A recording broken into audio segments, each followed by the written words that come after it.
और इस वक्त की बड़ी और अहम खबर बता दें, गुरुग्राम से मिल रही है, जहां पर यूट्यूबर के घर पर गोलीबारी की खबर मिल रही है। आपको बता दें कि एल्विश यादव के घर पर फायरिंग की खबर है। एल्विश के घर पर करीब 24 राउंड गोलियां चलाई गई हैं। शुरुआती जो जानकारी मिल रही है वो ये कि बाइक सवार 3 बदमाशों ने एल्विश के घर पर ताबड़तोड़ गोलियां बरसाई हैं और उसके बाद वो भागने में कामयाब हुए हैं। आपको ये भी बता दें कि जो गुरुग्राम पुलिस है उसके आला अधिकारी मौके पर पहुंच चुके हैं, मौजूद हैं। घटना की छानबीन की जा रही है। तस्वीरें भी हम आपको दिखा रहे हैं और जानकारी ये भी है कि सुबह की घटना है आज की। ये हमलावर जो है वो बाइक से आए थे और गोलियों की बरसात करने के बाद यहाँ से भाग निकले। जो बुलेट्स के निशान है वो भी हम आपको दिखा रहे हैं और आपको ये भी बता दें कि 3 बदमाशों के बारे में जानकारी मिल रही है और साथ ही साथ जानकारी ये है कि कई राउंड फायरिंग यहाँ पर की गई है। सुबह तड़के 5 बजे की ये घटना है। एल्विश के घर के बाहर ज़बरदस्त तरीके से फायरिंग करने के बाद ये लोग यहाँ से भागने में कामयाब रहे हैं। तस्वीरें सामने आई हैं और अब पुलिस की टीम जो है वो मौके पर मौजूद है। ये जानने की कोशिश की जा रही है कि आखिर ये लोग कौन थे और क्यों आखिर यहाँ पर इस फायरिंग को अंजाम दिया गया है। गुरुग्राम में एल्विश के घर के बाहर की तस्वीर हम आपको दिखा रहे हैं, जहां ताबड़तोड़ बदमाशों ने गोलियां बरसाई हैं और ये तीनों ही बाइक पर सवार होकर आए थे और उसके बाद फायरिंग करने के बाद यहां से भागने में भी कामयाब रहे हैं। तो घर की तस्वीर हम आपको दिखा रहे हैं और साथ ही साथ आपको ये भी बता दें कि कई राउंड गोलियां चलने की खबर आई है। सुबह 5 बजे ये बड़ा हमला किया गया है एल्विश यादव के घर के बाहर। 24 राउंड गोलियां चलने की खबर है। पुलिस की टीम यहाँ मौके पर पहुंची हुई है। बदमाश कौन थे, क्यों आए थे, आखिर मोटिव क्या था, इन तमाम सवालों के जवाब तलाशने की कोशिश की जा रही है। यूट्यूब इन्फ्लुएंसर और बॉलीवुड एक्टर एल्विश यादव के घर ताबड़तोड़ फायरिंग का मामला सामने आया है। इस वक्त मैं वजीराबाद इलाके में मौजूद हूं। आप देख सकते हैं तमाम क्राइम ब्रांच के तमाम आला अधिकारी यहां पे मौके पर मौजूद हैं। मामले की इन्वेस्टिगेशन जारी है। सुबह तकरीबन 5:30 से 6 बजे के बीच 3 बाइक सवार हमलावरों ने ताबड़तोड़ फायरिंग एल्विश यादव के घर पर की थी। ये एल्विश यादव का घर है। जहां एल्विश यादव मौजूद थे या नहीं थे यह तो भी साफ नहीं है, लेकिन 3 बाइक सवार युवक यहां पर आए थे। तीनों ने ताबड़तोड़ फायरिंग की। तकरीबन 2 दर्जन से ज्यादा फायरिंग गोलियां इस घर पर चलाई गई हैं। अलग अलग हिस्सों में लगी हैं। आप देख सकते हैं कई निशान आपको इस सामने के फ्रंट साइड के ऊपर देखने को मिलेंगे और तमाम जो पुलिस अधिकारी हैं वो यहाँ पे मौके पर पहुंचे हैं। मामले की इन्वेस्टिगेशन जारी है। सीसीटीवी फुटेज को अपने कब्जे में लिया गया है और सीसीटीवी फुटेज से इन तमाम बदमाशों की पहचान की गई है। आप देख सकते हैं तमाम जो ये व्हाइट कलर के जो पैच लगा रखे हैं, गोले लगा रखे हैं, यही गोलियों के जो खोल थे वो गिरे थे। गुड़गांव पुलिस ने ये तमाम खोल अपने कब्जे में लिए हैं और मामले की तफ्तीश जारी है। हालांकि बाइक सवार हमलावर कौन थे और क्यों यहाँ पे फायरिंग की गई अभी इन्वेस्टिगेशन जारी है, लेकिन तमाम गुड़गांव पुलिस के अधिकारी आप देख सकते हैं अभी भी मामले की तफ्तीश में जुटे हैं और गोलियों के खोल हैं वो वहां से बरामद किए जा रहे हैं और जो गोलियों के निशान है कहां फायरिंग की गई, कहां इस पूरी फ्रंट साइड पर लगी थी, इसकी इन्वेस्टिगेशन जारी है। इससे पहले बॉलीवुड सिंगर राहुल फाजिलपुरिया पर भी इसी तरह की फायरिंग की गई थी। हालांकि उन पर सिर्फ एक ही गोली चलाई गई थी, लेकिन यहाँ 2 दर्जन से ज्यादा गोलियां ताबड़तोड़ चलाई गई हैं। आसपास के इलाके में भी सनसनी है। सुबह तकरीबन 5:30 से 6 बजे के बीच में 3 हमलावर बदमाश मौके पर पहुंचते हैं और फायरिंग कर इस पूरे इलाके को दहशतज़दा कर देते हैं। हालांकि अब गुरुग्राम पुलिस के तमाम आला अधिकारी मौके पर पहुंचे हैं और मामले की तफ्तीश की जा रही है। कैमरामैन परवीन कुमार के साथ नीरज वशिष्ठ, गुरुग्राम, आज तक। और इस खबर पर ज्यादा जानकारी के साथ हमारे संवाददाता अरविंद ओझा जुड़ गए। अरविंद, क्या जानकारी अभी तक मिल पाई है? कौन लोग थे, क्यों फायरिंग की गई है, एल्विश उस वक्त घर में मौजूद थे या नहीं, क्या जानकारी आपके पास है? सबसे पहले क्लियर कर दूं कि एल्विश यादव अपने घर पर मौजूद नहीं था, बल्कि वो विदेश में है किसी काम के सिलसिले में। घर में केयरटेकर और परिवार के लोग मौजूद थे। जो फर्स्ट फ्लोर है और 3rd फ्लोर है, यहाँ निशाना साध करके ताबड़तोड़ फायरिंग की गई है। और जो अब लेटेस्ट अपडेट आया है शशि, उसके मुताबिक 25 से 30 राउंड गोलियां चली हैं। 3 अज्ञात हमलावर बाइक सवार पर आए थे और उन्होंने इस पूरी वारदात को अंजाम दिया है। गनीमत ये रही, राहत की बात यह है कि गोली किसी को लगी नहीं है, लेकिन जाहिर सी बात है एल्विश यादव की किसी से कोई खास दुश्मनी तो नहीं है और हाल फिलहाल में कोई धमकी भी नहीं मिली है। लेकिन गुरुग्राम में हाल फिलहाल में कुछ गैंगस्टर जरूर एक्टिव हुए हैं, जिन्होंने बीते दिनों राहुल फाजिलपुरिया जो एक पंजाबी सिंगर है उसके घर पर फायरिंग की। अभी कुछ दिन पहले एक हत्याकांड को भी अंजाम दिया गया जिसका कनेक्शन सीधे सीधे राहुल फाजलपुरिया से है। राहुल फाजलपुरिया का करीबी है, तो बहुत मुमकिन है कि एक्सटॉर्शन से जुड़ा मामला हो, कोई गैंगस्टर के पीछे हो। हालांकि अभी ये कहना जल्दबाजी होगा। जो गुरुग्राम पुलिस है वो इस पूरे मामले की जांच कर रही है, लेकिन जिस तरह से गोली चलाई गई है 25 से 30 राउंड, जाहिर सी बात है मैसेज देने की यहाँ पर कोशिश की गई है। कोई मैसेज देना चाहता है एल्विश यादव को, इस वजह से फायरिंग की गई है घात लगा करके, क्योंकि तकरीबन सुबह 5:30 बजे के आसपास ये गोली चली है। घर के बाहर कोई मौजूद नहीं था, तो घर को निशाना साध कर अगर फायरिंग हो रही है तो जाहिर सी बात है मैसेज देने की कोशिश की गई है किसी गैंगस्टर या फिर किसी अपराधी के जरिए। तो फिलहाल एल्विश यादव घर पे नहीं है। क्राइम ब्रांच की जो गुरुग्राम की टीम है वो मौके पर पहुंची और जांच पड़ताल कर रही है। शशि, बहुत बहुत शुक्रिया इस तमाम जानकारी के लिए आपका अरविंद। आगे बढ़ेंगे, बड़ी और अहम खबर आपको बता दें, जम्मू कश्मीर के कठुआ से यहां पर बादल फटने की खबर है और कठुआ में बादल फटने की वजह से भारी नुकसान की भी आशंका जताई जा रही है। 4 लोगों के मारे जाने की खबर है। राहत और बचाव दल मौके के लिए रवाना हो चुका है। जम्मू कश्मीर में 4 दिनों के भीतर यह बादल फटने की दूसरी घटना है। अभी किश्तवाड़ में रेस्क्यू ऑपरेशन खत्म नहीं हुआ, रेस्क्यू ऑपरेशन वहां जारी है कि इधर कठुआ में तबाही की तस्वीरें हैं और तस्वीरें देखकर आप अंदाजा लगा सकते हैं कि किस तरीके से मलबे का पूरा सैलाब चारों ही तरफ देखा जा सकता है। चारों ही तरफ कीचड़ है। 4 लोगों की जान जाने की पुष्टि हो चुकी है, कई लोगों के फंसे होने की आशंका है।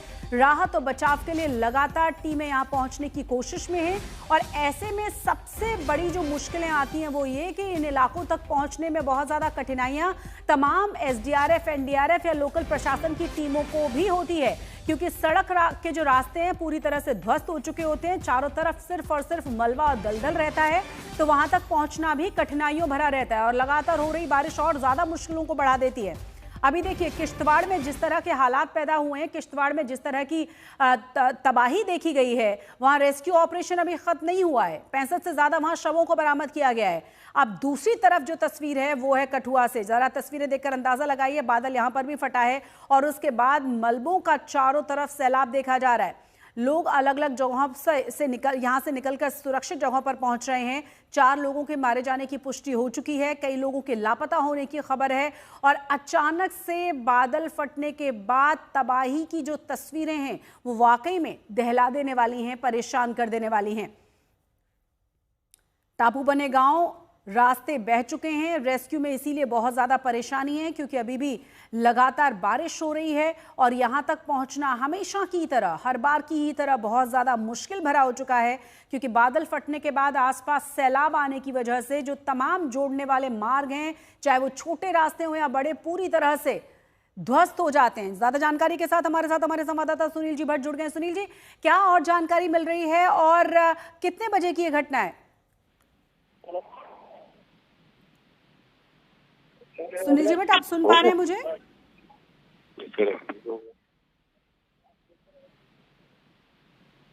संपर्क हम साधने की कोशिश करेंगे सुनील जी भट्ट के साथ, हमारे संवाददाता के साथ, लेकिन तस्वीरें देखिए जरा किस तरीके से जम्मू पठानकोट हाईवे पर चारों ही तरफ मलबा नजर आ रहा है। एक बार फिर से बादल फटने का कहर देखने को मिल रहा है और आप ये भी अंदाजा लगाइए कि किश्तवाड़ के बाद कठुआ में ये तस्वीरें देखने को मिल रही हैं। 4 लोग यहाँ लापता बताए जा रहे हैं।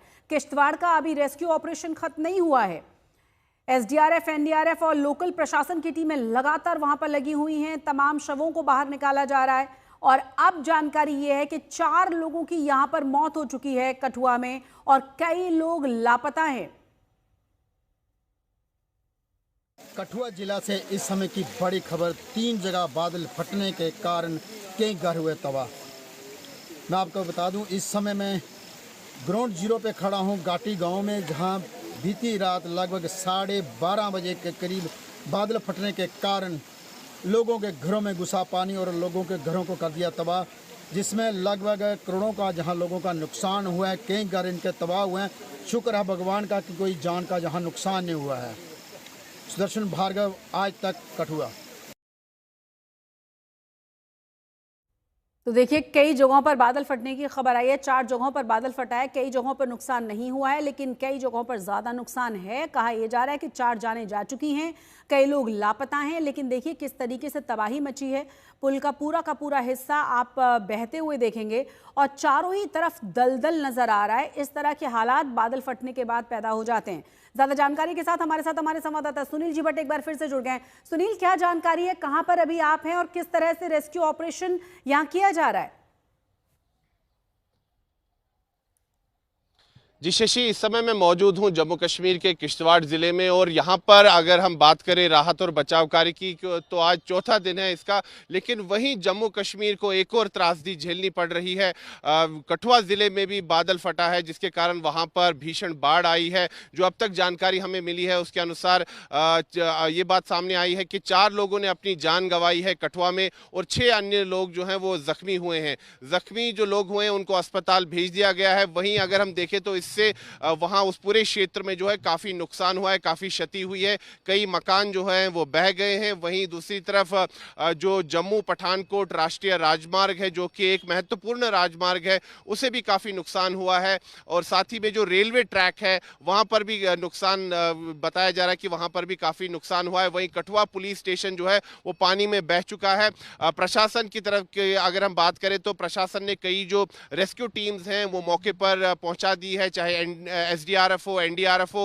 भारतीय सेना की कई टीम्स भी वहां पहुंच चुकी है, अर्धसैनिक बल भी वहां पहुंच चुके हैं। और प्रयास यही है कि मलबे को हटाया जा सके और अगर कोई लोग मलबे में फंसे हैं उनको जल्द से जल्द वहां से निकाला जा सके। लेकिन शशि, ये काफी दुखद समाचार आ रहा है क्योंकि पहले से ही यहाँ पर किश्तवाड़ में भी एक बड़ी त्रासदी हुई है और यहाँ पर अभी भी राहत और बचाव कार्य चल रहा है। चौथा दिन है। वहीं दूसरी तरफ जम्मू कश्मीर को एक और त्रासदी झेलनी पड़ रही है। कठुआ में भी बादल फटा है और वहां पर बाढ़ आई है। उसके कारण लोग जो हैं काफी ज्यादा प्रभावित हुए हैं। कठुआ के जंगलकोट इलाके की ये घटना है और वहां आसपास के इलाकों में भी बाढ़ का पानी आ चुका है। कई घर जो हैं वो बह चुके हैं और अभी राहत टीम्स वहां पहुंची हैं और प्राथमिकता यही है कि जो लोग फंसे हुए हैं उनको जल्द से जल्द निकाला जा सके, सुरक्षित निकाला जा सके। और जो 6 लोग जो जख्मी हुए हैं उनको अस्पताल पहुंचाया गया है। अभी थोड़ी जी, सबसे ज्यादा मुश्किलों वाली बात ये रहती है कि इस तरह से जब लगातार बादल फटते हैं और अभी तो कहा जा रहा है कि 4 जगहों पर बादल फटा है, तो बहुत मुश्किलें वहां तक पहुंचने में होती हैं, चाहे वो लोकल प्रशासन हो, एसडीआरएफ एनडीआरएफ की टीम हो,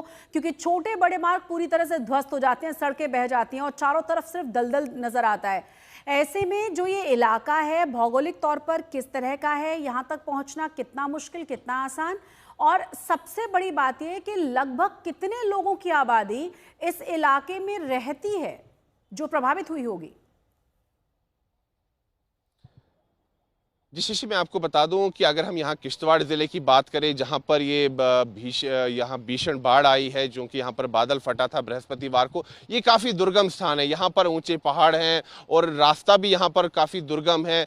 5 से 6 फुट छोटी सड़क होती है और पहाड़ों के बीच में से आपको पहुँचना होता है। तो यहाँ का जो क्षेत्र है, भौगोलिक की परिस्थिति की अगर हम बात करें तो काफ़ी विषम परिस्थितियाँ हैं यहाँ। जहाँ कठुआ में जो बादल फटा है वहाँ जी बिल्कुल, जहां कठुआ में बादल फटा है उस क्षेत्र में, वहां पर भी जो कई क्षेत्र हैं वो पर्वतीय क्षेत्र हैं कठुआ जिले में। लेकिन ये जो बाढ़ का पानी है ये मैदानी इलाकों में भी पहुंच चुका है और वहां पर भी काफी दिक्कतें हो रही है। और जो जम्मू पठानकोट राष्ट्रीय राजमार्ग है वो बिल्कुल समतल है, यानी कि वो प्लेन एरिया है, वो पहाड़ी इलाका नहीं है। जम्मू पठानकोट राष्ट्रीय राजमार्ग, उस राजमार्ग को नुकसान पहुंचा है। और ये एकमात्र जो है बड़ा जो राजमार्ग है जो जम्मू कश्मीर को देश के बाकी भागों से जोड़ता है। महत्वपूर्ण राजमार्ग है, ये प्लेन एरिया है और यहाँ पर पहाड़ नहीं है राष्ट्रीय राजमार्ग पर। वहीं जो रेलवे ट्रैक है जो कि जम्मू कश्मीर को देश के बाकी भागों से जोड़ता है, उस रेलवे ट्रैक को भी नुकसान पहुंचा है, ये खबर आ रही है। जहां बादल फटा है वहां पर थोड़े पर्वत है, लेकिन ये जो बाढ़ का पानी है मैदानी इलाकों तक पहुंच चुका है। लोगों को काफी समस्याएं हो रही है और जैसे कि आपने भी